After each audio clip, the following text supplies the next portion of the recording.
João capítulo de número 19. Brigadão.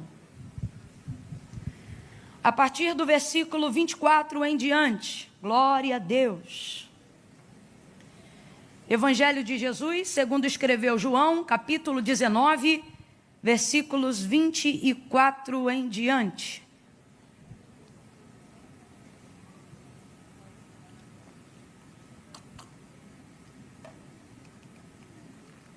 Quem achou pode dar um amém? Amém.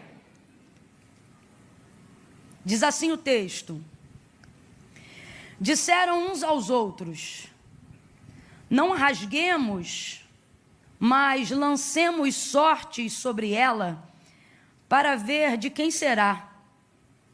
Isto aconteceu para que se cumprisse a Escritura. E isto aconteceu para que se cumprisse a Escritura, que dizia: dividiram entre si as minhas vestes e sobre a minha túnica lançaram sortes. E foi o que fizeram os soldados. Junto à cruz de Jesus estava a sua mãe, a irmã dela, e Maria, mulher de Clopas, e Maria Madalena. Vendo Jesus ali a sua mãe, e que o discípulo a quem ele amava estava presente, disse à sua mãe: mulher, eis aí o teu filho.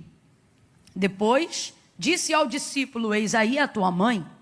E desde essa hora em diante o discípulo a recebeu em sua casa.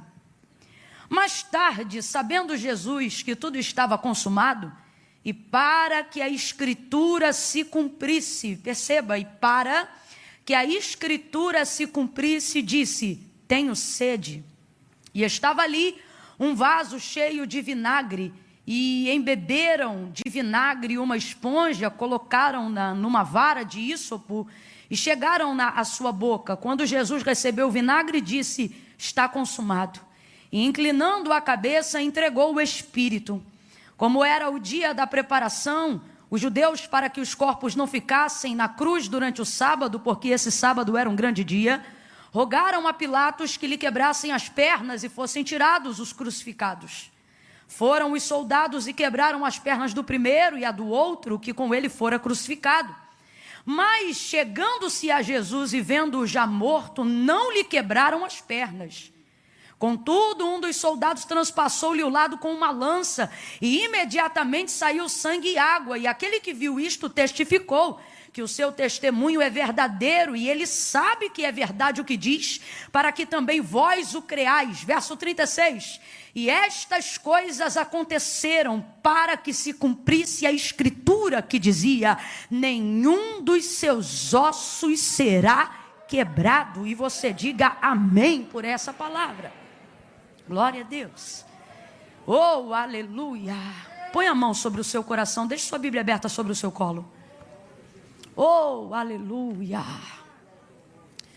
Aleluia, aleluia. Em dias como hoje, onde, dada a elevação da expectativa, a minha dependência em Deus é também elevada, ela aumenta. Eu me lembro de quando, bem no início, ainda caminhando com o Senhor, ele dizia para mim: não temas, abra a tua boca que eu a encherei. E em dias como hoje eu me lembro destas palavras, e isso me dá força, me anima a fé. E vezes antes de assumir a tribuna para ministrar a palavra de Deus, Deus sempre usava alguém no círculo de oração, antecedendo a ministração da palavra, e era um corinho que me lembrava uma oração, né?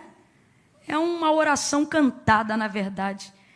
Se você é dessa época, você conhece esse lançamento, diz assim: fala Deus, fala Deus, toca-me com braço.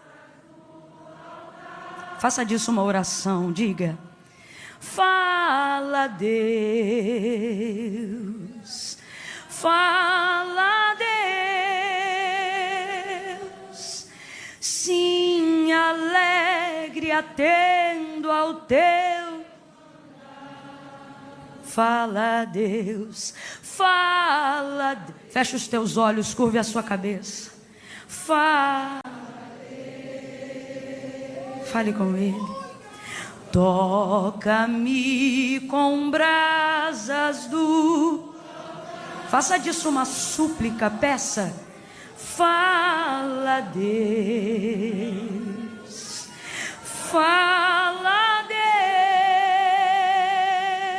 Deus. Sim, alegre até. Sim, alegre até. Sim, alegre atendo ao teu. Senhor nosso Deus e nosso Pai, é com alegria que queremos atender ao teu mandar. É com alegria que queremos atender o teu comando. Nós estamos aqui, Senhor, por causa do teu nome. Nós estamos aqui por causa da tua glória. Nós estamos aqui para exaltar a tua fidelidade nesta noite. Nós estamos aqui porque ninguém nos ama como o Senhor nos ama. Nós estamos aqui por causa da multidão das tuas misericórdias, que tem sido a causa de não sermos consumidos, Deus.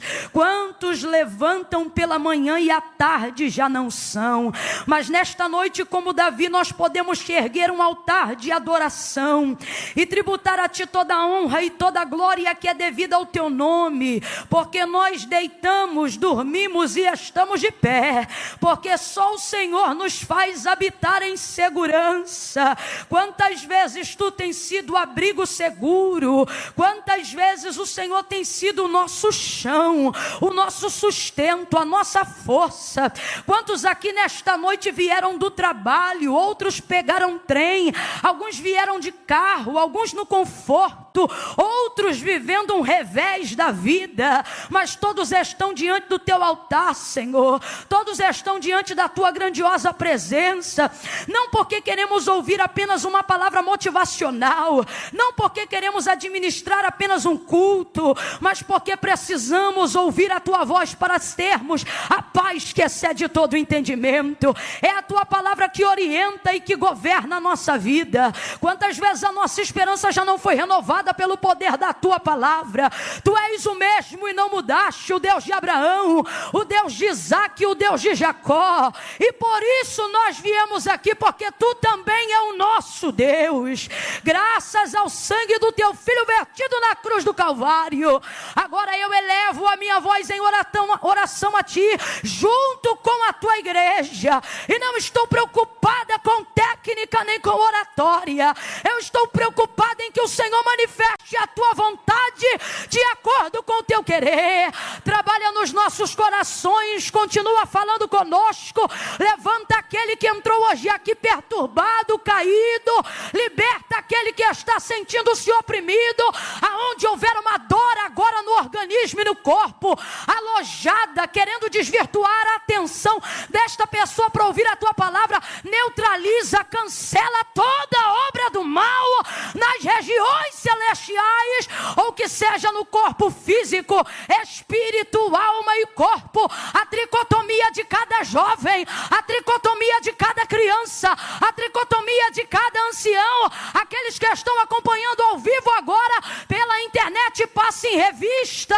O Senhor conhece o nome e o endereço, cura das enfermidades da alma e do corpo. Nós repreendemos toda friga, todo cruzar de dedo, encantamento, palavra ao contrário, seja neutralizada, vencida e sem força agora, no nome de Jesus.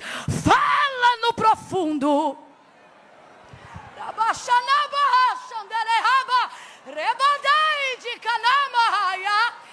Fala no profundo, no oculto e no escondido, e alinha-nos ao centro da tua vontade e o teu querer. Glorifica, glorifica, glorifica, glorifica o teu nome, e nós te glorificaremos ainda mais, não a nós, Senhor, mas ao teu nome. Glória, sem cessar. Nós oramos e te pedimos, fala, que os teus servos ouvem, em nome de Jesus. Quem concorda, diga oh, amém, aleluia, oh, aleluia, aleluia.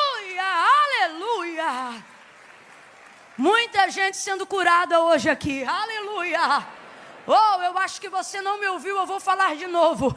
Antes desse culto acabar, você vai procurar aquela dor chata que estava te incomodando, aquela dor chata que estava roubando a sua atenção, aquela enfermidade que estava furtando a sua alegria, e você não vai achar, porque o Senhor está cancelando enfermidades no corpo nesta noite. Aleluia. Levante a sua mão e renda graças ao Senhor. Levante a sua mão e adore o amado, o desejado e a glória desta casa.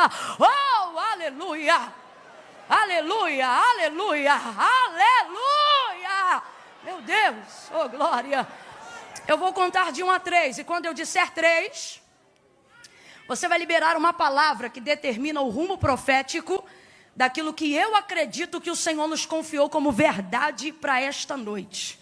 Amém? No 3, você vai virar para esta pessoa e vai dizer para ela deste jeito: vai se cumprir tudo. Amém? Quando eu disser 3, você libera a palavra.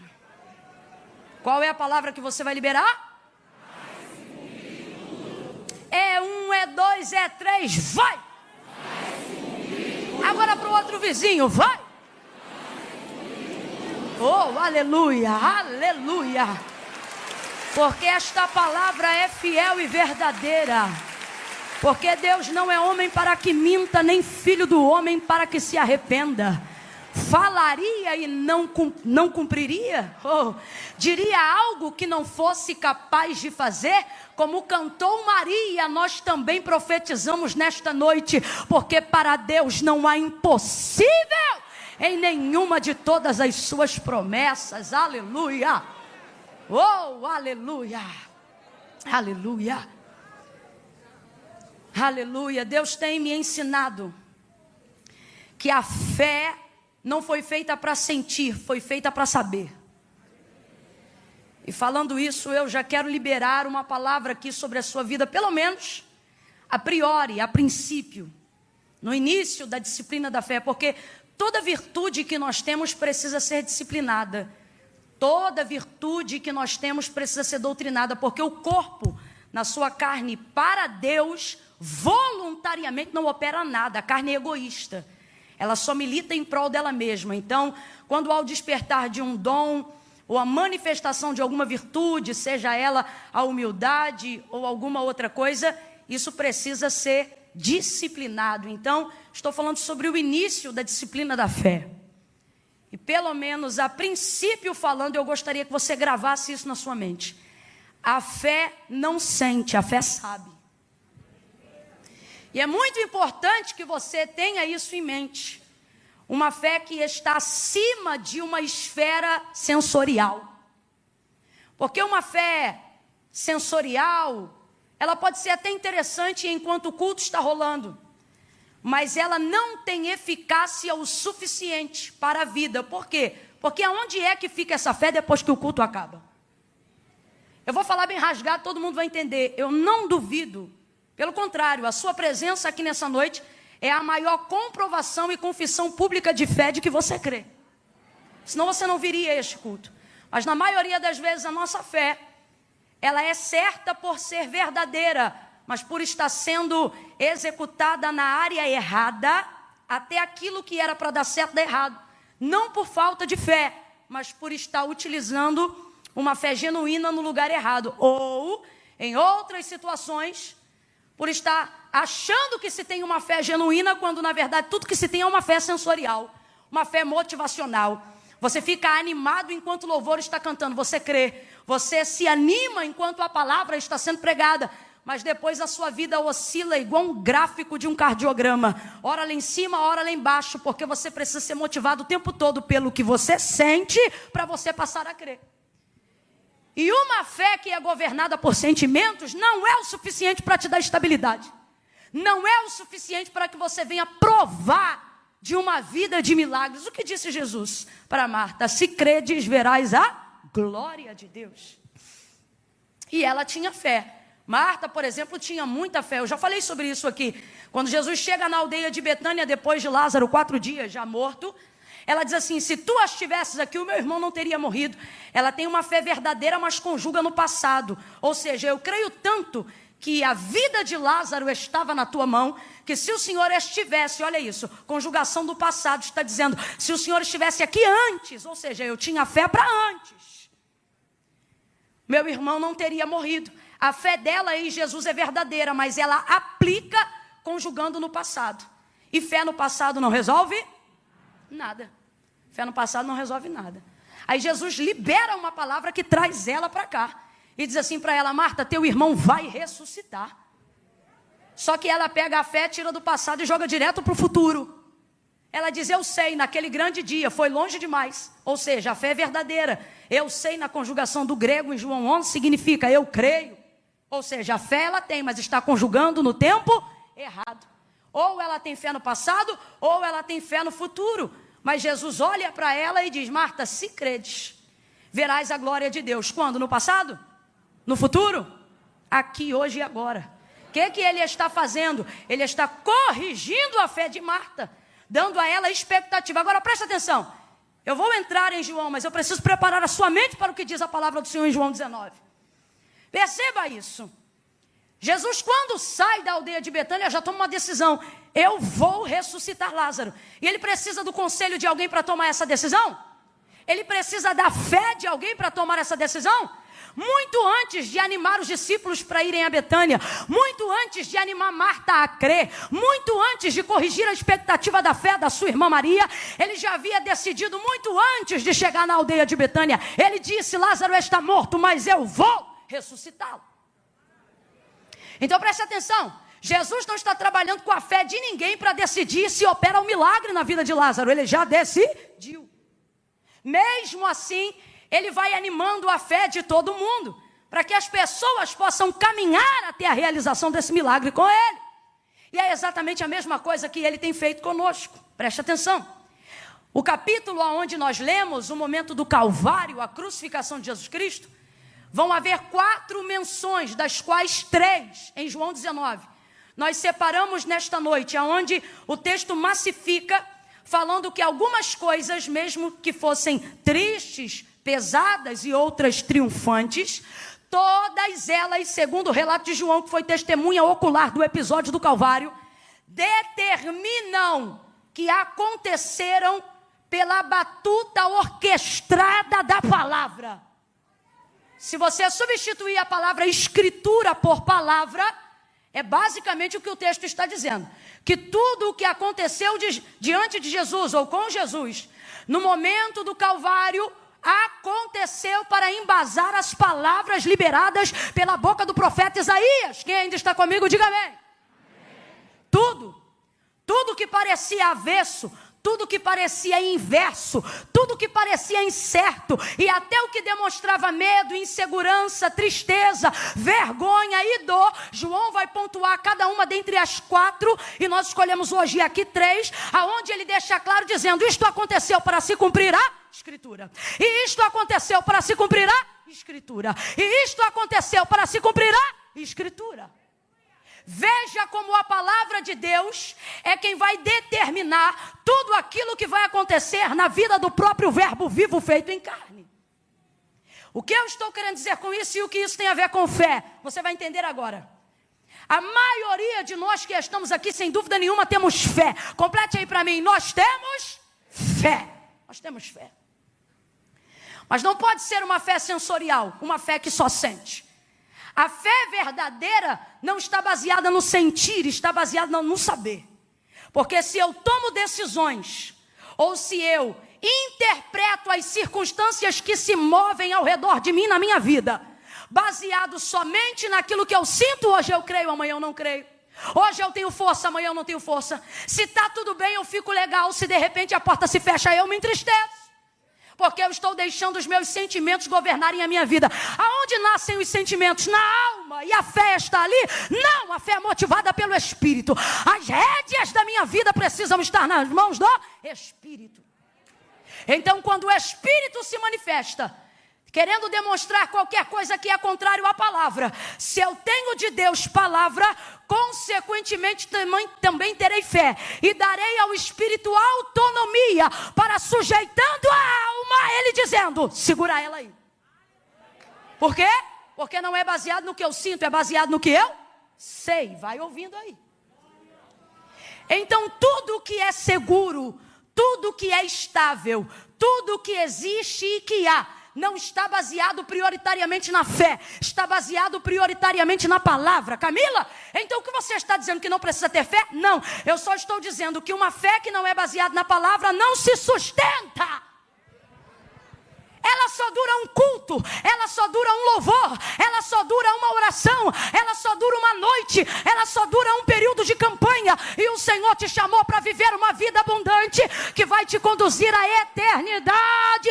Então você não pode ter uma vida onde as suas decisões e o governo das suas decisões esteja na mão dos seus sentimentos. E o que é que está acontecendo hoje? A maioria das pessoas estão conduzindo a sua crença em Deus baseado naquilo que elas sentem. Por quê? Porque não tem conteúdo acerca daquilo que Deus falou sobre elas. E Camila, e daí? E daí que você vai ver em João 19 nesta noite. O tamanho da importância é uma questão de sobrevivência para aquele que diz crer em Deus. Ter consciência do que a palavra de Deus diz acerca e ao meu respeito e ao seu respeito. Deus não tem compromisso com cor. Deus não tem compromisso com cabelo. Deus não tem compromisso com conta bancária. Deus não tem compromisso com estilo, com estirpe, com shape. Deus não tem compromisso com conta corrente. Deus não tem compromisso com a... Não. Deus tem compromisso com a palavra. Ele corresponde à palavra. Deus não corresponde a sentimentalismo. Eu não estou dizendo que Deus não é sensível. A manifestação de Jesus Cristo na terra é a maior prova da sensibilidade de Deus para com a humanidade. Agora, o que é ser sentimentalista? É se tornar refém de um sentimento e dar para ele o governo das minhas decisões. Você acha que vai convencer Deus acerca das coisas que você precisa, dizendo para Ele apenas o quanto você está magoado? Você precisa reagir e se comportar diante de Deus, respaldando diante dEle a palavra. Por quê? Porque Deus não corresponde a rostinho bonito, nem carismático. O caminho é igual para todos, disse Jesus. Se vós estiverdes em mim e as minhas palavras estiverdes em vós, pedireis o que quiserdes no meu nome. Ele disse, eu vou pensar. Ele disse, eu vou estudar o caso? Não. Se vós estiverdes em mim e as minhas palavras estiverdes em vós, pedireis o que quiserdes no meu nome. Isto vos será feito. O quê? O que você está pedindo? O alvo da sua súplica, a área de atendimento da sua necessidade.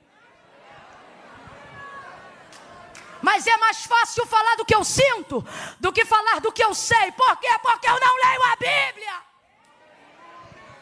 Porque eu baseio a minha fé em cima do que os outros falam e não em cima do que a Bíblia diz. Mas hoje o Espírito Santo vai te sacudir com todo carinho pelos dois ombros e ele vai dizer, a partir de hoje você não será como uma folha seca, você não será como uma cana agitada pelo vento, você não será prato de manobra na mão de gente corrupta. Deus te trouxe hoje aqui para te dizer, a partir de hoje vai ser menos eu acho e mais a Bíblia diz. A palavra de Deus diz, a palavra de Deus garante, e Deus tomará o governo de todas as decisões da sua vida. Hoje eu ministro algo esquisito aqui. Eu ministro um tipo de fé fria.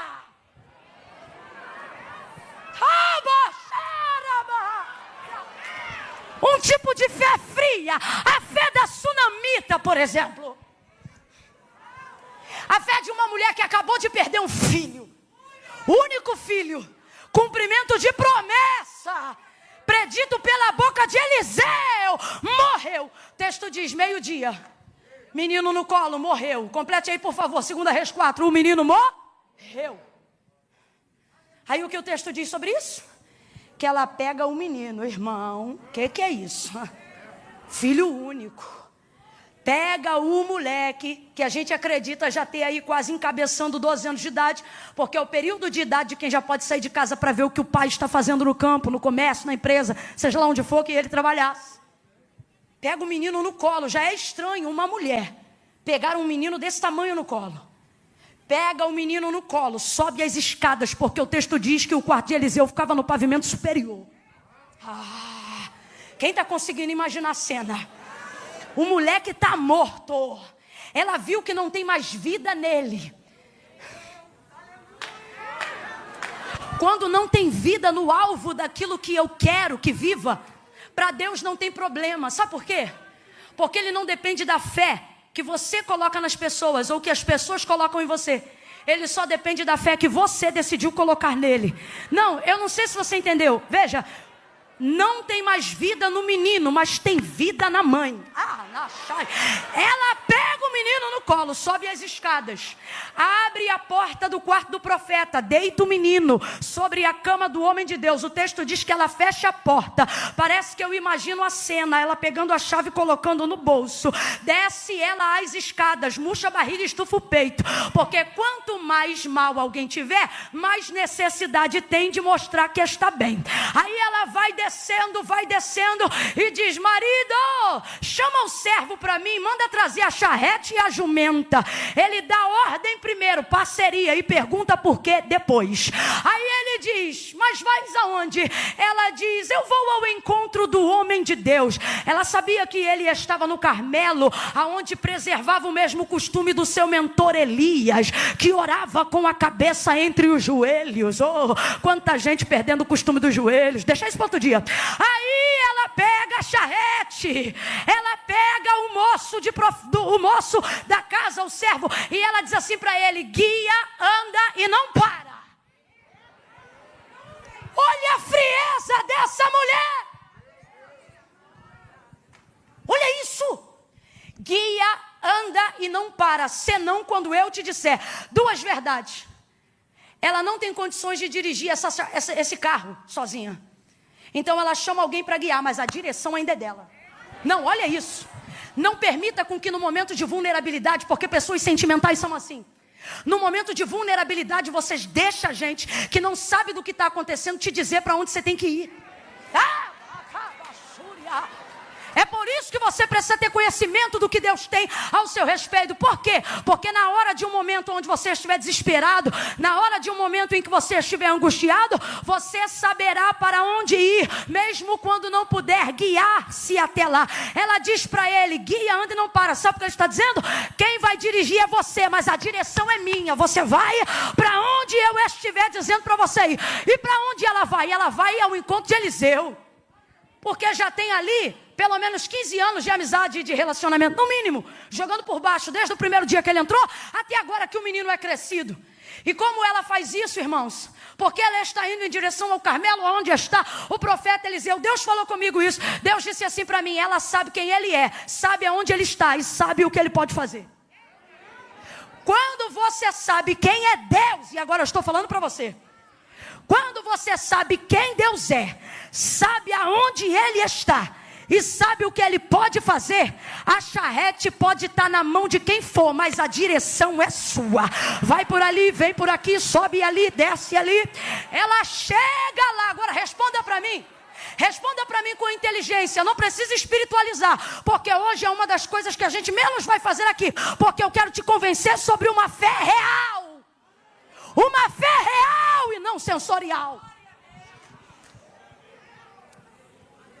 Diga para mim: filho único, morto, sozinho dentro de casa. Não, eu vou fazer a pergunta ainda. Filho único, morto, sozinho dentro de casa. Pegou sozinho, trancou sozinho, chamou sozinho, está indo sozinho. Está desesperado ou não está? Estamos falando da mãe agora. Está desesperado ou não está? Está angustiado ou não está? A alma está de cabeça para baixo ou não está? A mente está fervilhando mais do que panela de pressão, sim ou não? Vamos lá, gente, é mãe, sim ou não? Sim. Qualquer mãe, na condição dela, poderia sair gritando, desesperada: ai, meu filho! Se fosse no Rio de Janeiro, ela iria para a rua e dizia: chama SAMU! mão no cabelo, se ela quisesse rasgar as vestes e trazer terra sobre a cabeça, nós a compreenderíamos. Ninguém criticaria ela é mãe. E perdeu o seu filho. Mas olha o que ela faz. O desespero está lá dentro. A angústia está lá dentro. O medo está lá dentro. O temor está lá dentro. O receio está lá dentro. Mas ela coloca tudo na mão do Espírito e diz: segura a alma que eu vou atrás do profeta. Só para você entender. Ela não faz escândalo, ela não arma barraco gospel. Ela chega para o profeta e diz: vive a tua alma, que eu não vou te deixar. Enquanto você não sair daqui comigo, para quê? Para resolver esse problema. Ela faz o profeta ir lá, e é a primeira vez em toda a carreira de Eliseu que ele não sabe o que fazer.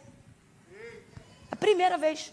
Porque aqui é amizade, não é Deus mandando. Aqui é Deus dando a Eliseu noção de responsabilidade de quem criou uma aliança. Porque a sunamita veio para humanizar Eliseu. Mas escute aí, ele vai para a casa dela, chega lá, anda de um lado para o outro. Parece que Deus dá uma direção para ele, deita em cima do menino enquanto o corpo ainda está quente. Você vê, o corpo do morto está quente, mas ela está fria. Por quê? Porque se ela sabe quem ele é, sabe aonde ele está e sabe o que ele pode fazer, ela não permite nenhuma sensação, nenhum sentimento, nenhuma atitude fora do controle e do plano daquilo que ainda pode ser feito, destruir aquilo que ela acredita que ainda pode acontecer. Então responda para mim, essa mulher tem fé ou não tem? Tem fé ou não tem? Mas não está pulando, não está dando glória a Deus, não está rodando, não está falando em língua, mas tem fé ou não tem? E a Bíblia diz que essa é a vitória que vence o mundo, a nossa fé. Ela tem fé em quê? No conhecimento da construção do relacionamento que ela desenvolveu com Eliseu durante todos esses anos. Ela não sabe apenas o que ele é capaz de fazer, ela sabe quem ele é. Porque no dia que ela construiu um quarto junto ao muro da casa, o que ela disse ao marido? Marido, vamos construir um quarto junto ao muro da nossa casa, porque eu tenho visto que este homem que sempre passa por nós é um santo homem de Deus. Ela sabia quem ele era e sabia o que ele podia fazer. Ela manteve o controle não baseado no que ela sentia, ela manteve o controle baseado no que ela... Abre a boca, baseado no que ela sabia. É esse tipo de fé que o autor da carta aos Hebreus fala. É a fé de alguém que não está tão preocupado em transparecer fé aos outros, mas está extremamente comprometido em mostrar para Deus que sabe no que ela acredita, no que ele acredita, no que sua vida deseja, aonde estão as suas expectativas. E Camila, por que hoje em dia já não está acontecendo mais assim com tanta frequência? Será que está faltando fé? Não. O que está faltando é expectativa na palavra para que haja realidade de fé. A Bíblia diz que a fé vem pelo ouvir e o ouvir da palavra de Deus. Não é qualquer palavra. A fé vem pelo ouvir e o ouvir da palavra de Deus. Se a fé vem pelo ouvir de Deus, quando eu começo a me relacionar com Deus, eu não me relaciono com Ele manifestando primeiro a fé. Eu primeiro preciso manifestar em mim a palavra e a minha fé se manifestará diante de Deus. Camila, eu não entendi. Vai entender que eu vou falar rasgado. Na ordem e na escala de prioridades de quem se relaciona com Deus, você coloca a fé no primeiro lugar e deveria colocar a palavra. Porque não tem como manter a fé na primazia se primeiro você não tiver a palavra. Vou falar mais rasgado e quem tem 12 anos vai entender também. As pessoas dizem assim: tal coisa não aconteceu, ou aquilo não aconteceu, porque fulano não teve fé para Deus fazer. Fé para Deus fazer. Eu já ouvi isso muitas vezes. É quase um jargão popular de quem fala crentez. Fé para Deus fazer. Deus não precisa de fé para fazer nada. Ouça isso com muita atenção. Camila, Deus não precisa da minha fé para fazer nada, não precisa. Sua fé não dá para Deus poder de fazer nada. Se você crê, Deus pode. Se você não crê, Deus continua podendo. Deus não depende da sua fé para manifestar o poder que Ele já tem. E isto está provado na palavra, não estou inventando. Antes de querer me chamar de herege, ouça o que a Bíblia diz: e anátema seja tu, ao invés de mim. Gênesis capítulo de número 1. No princípio, a terra era sem forma e vazia. Complete por favor aí, eu vou dizer, olha, não havia nada. Complete aí, não havia? Não havia? No princípio a terra era sem forma e vazia. Isso significa que não havia? E o Espírito de Deus, não é de Satanás não, é o Espírito de Deus, não é das trevas não. E o Espírito de Deus se movia sobre a face das águas. E o Espírito de Deus, então vamos lá, quem se movia sobre a face das águas que estavam no abismo? Era o Espírito de? O Espírito de? Mesmo assim, Deus estava no princípio e o Espírito dele já se movia no princípio, mas não manifestava nada, não criava, não movia nada. Deus estava lá no princípio. O Espírito se move, mas não realiza nada, não cria nada, não produz nada, não projeta nada, não nasce nada. Só tem Deus lá, mas mesmo assim não acontece. Aí você conhece a história bem de Gênesis 1. E disse Deus. É a primeira manifestação de verbo, é a primeira manifestação de palavra. E João diz que Jesus já estava lá desde este dia, porque diferente dos outros evangelistas, ele já coloca no cabeçalho da biografia, não o nome de José, nem o nome de Maria, porque João não predata a manifestação de Cristo na conceição de Maria. Ele predata a biografia de Cristo lá no princípio, quando ele diz, no princípio era o verbo estava com Deus. O verbo era Deus, nele estava a vida, e a vida era a luz dos homens. Ouça isso, Gênesis 1, aí ele diz assim: e disse Deus, haja luz. Eita gente, e o que aconteceu? E houve luz. E disse Deus, haja luz, e houve luz.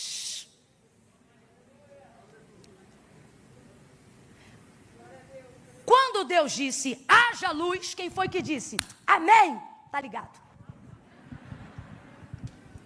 Quando Deus disse, haja luz, qual anjo gritou? Eu creio. Preste atenção, tentando resumir para você entender.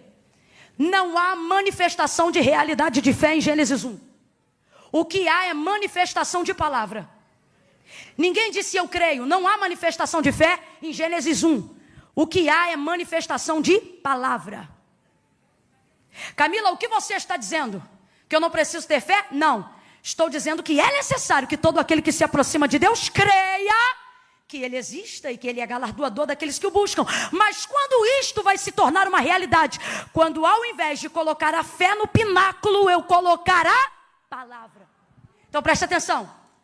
Deus não depende da minha fé para fazer, porque o autor da carta aos Hebreus legitima a seguinte verdade: porque céus e terra, tudo o que existe, tudo o que há, não foi feito por prova aparente do que se vê, mas foram criados pelo poder da fé, foram criados pelo poder da sua palavra. Então não há em Deus moção de fé para que Ele tenha poder para fazer o que quer fazer. Se você crê, Deus faz. Se você não crê, Deus continua fazendo. Só que só recebe a vida de quem crê. Porque Deus não precisa de fé para fazer. E por que ainda assim eu creio, Camila? Porque Deus não precisa de fé para fazer. Eu preciso de fé para receber aquilo que Deus já fez. Então eu creio. E no que eu creio, Camila? Eu preciso crer no que a Bíblia diz sobre mim. Eu preciso crer no que a palavra de Deus diz sobre mim. E quando isto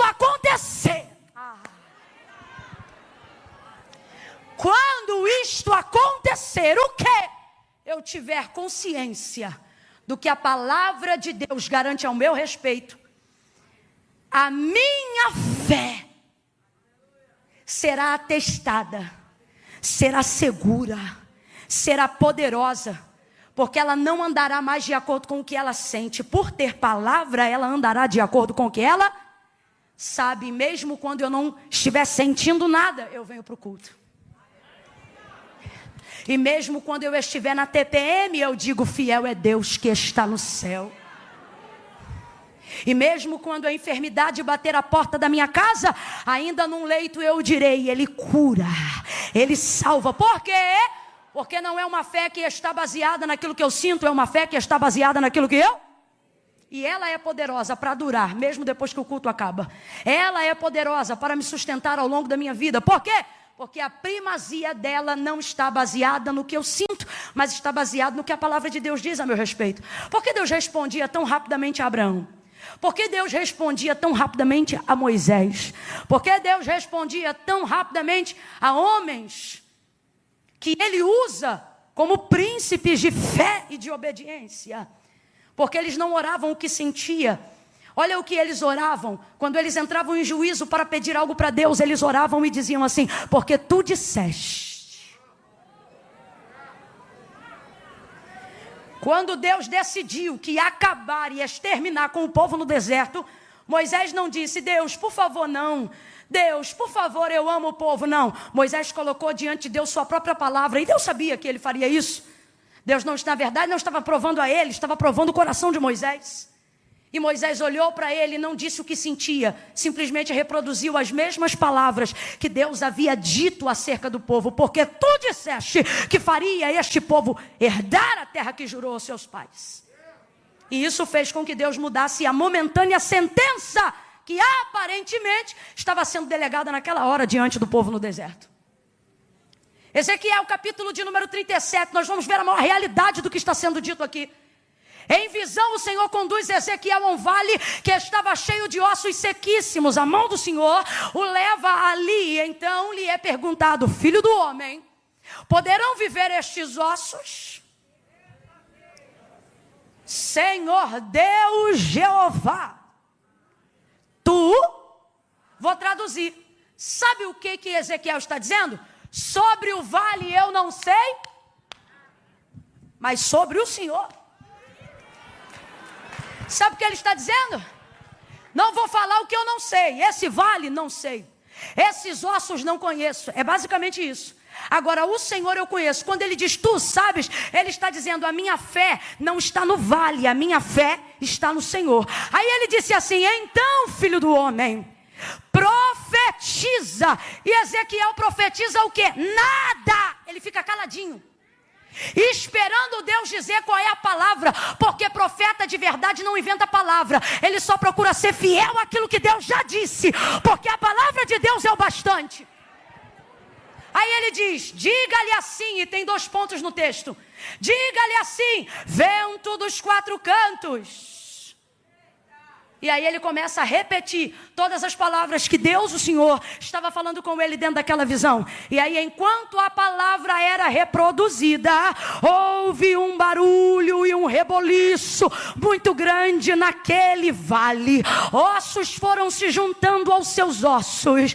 Se Ezequiel chegasse ali e por conta própria, na visão, ele dissesse: ossos se colhem, juntas se liguem, se movam, exército se levante. Se Deus não tivesse falado, não iria acontecer nada. Mas porque ele está reproduzindo uma palavra que já foi dita. Para de querer inovar. Para de se tornar dependente de uma nova revelação. O manto do remanto, do profundo, do escondido, do prado, Se preocupe em absorver aquilo que Deus já disse. E Deus está me mandando dizer agora o que foi. Quais são as palavras que Ele já liberou a seu respeito. Mais fé não é quem diz eu creio. Mais fé tem quem crendo obedece. Pare de espiritualizar as coisas que Deus já mandou você executar. Quantos milagres estão estacionados? Porque ao invés de confessar uma incredulidade verdadeira, preferimos manifestar uma falsa fé.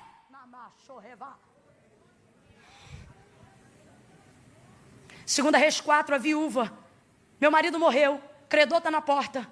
Declara-me o que tens, disse Eliseu. Só tem uma botija de azeite. Entra no quarto, fecha a porta, e nos vasos que pediu todos emprestado, derrama o azeite da botija nos vasos.